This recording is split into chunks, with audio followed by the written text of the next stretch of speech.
Today I'm going to share my grandma cookies, which I came up with this recipe because I have grandkids coming over all the time, and I thought I would love to have something semi-healthy for them to snack on when they're there so they didn't feel deprived. So I came up with a gluten-free recipe because I have one grandchild that's gluten-free. No one seems to complain at all, and everybody loves them.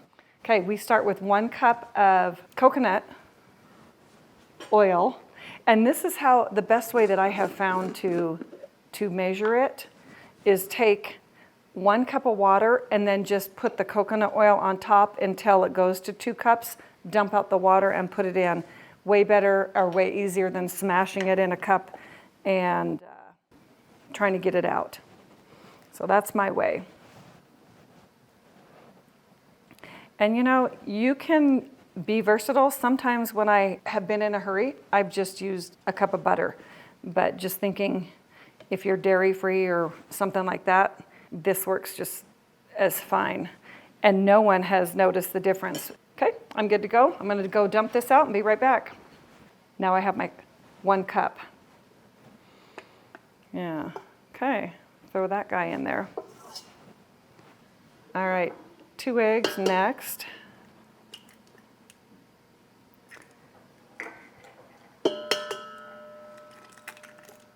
And at this point, then I blend those 2 together.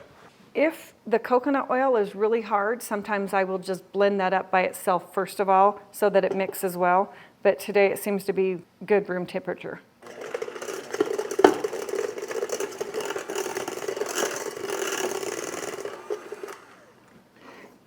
Blend it about like that. Okay, and then I put in 1 cup of maple syrup, just pure maple syrup. I've also used agave, that works just fine. Anything natural. I haven't used honey, but you could probably use that too. The only difference would be maybe just a little bit in the texture. But anything 100% natural. That's a 1/2 cup.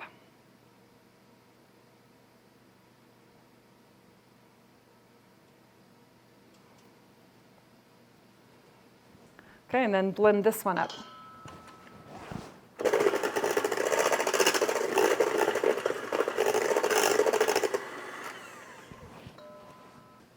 Okay, at this point is where I stick in my dry ingredients, and I just stick them right on top of that.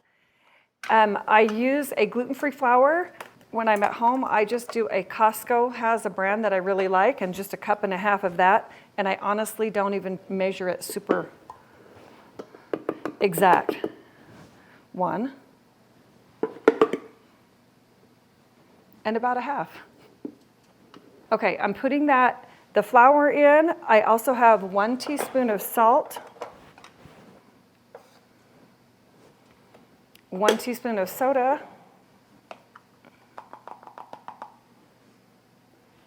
and then 2 teaspoons of cinnamon. I don't use vanilla in this because it's kind of like a maple syrup, cinnamon, oat flavor, and tastes really good with that flavor. I didn't feel like I needed any additional flavoring in that. Okay, so I have the flour, the salt, the soda, and the cinnamon, and at this point, I mix it up again.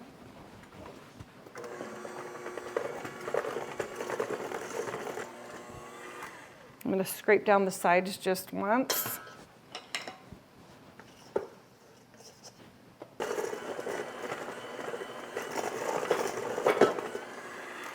Okay, that looks good. I'll show you what it looks like. It looks like just a really soft dough. And then at this point, I'm going to add 3 cups of oats. And I like the whole oats, not the quick oats, for 2 reasons. They're just more substantial and they're healthier for you, less processed.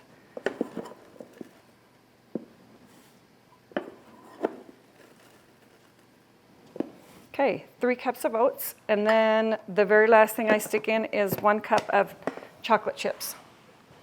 Yum! And then at this point I stir it by hand.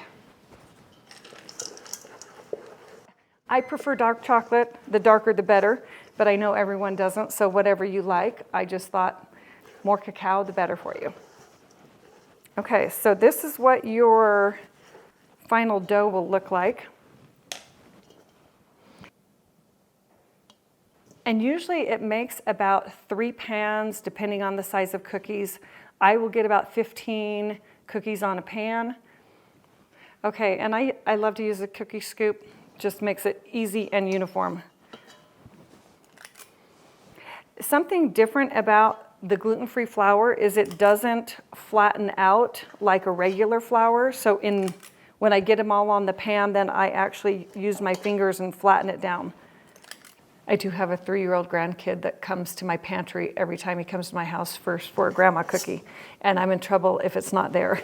So I make them about once a week just to make sure that when they come over, they have something semi-healthy for them to eat.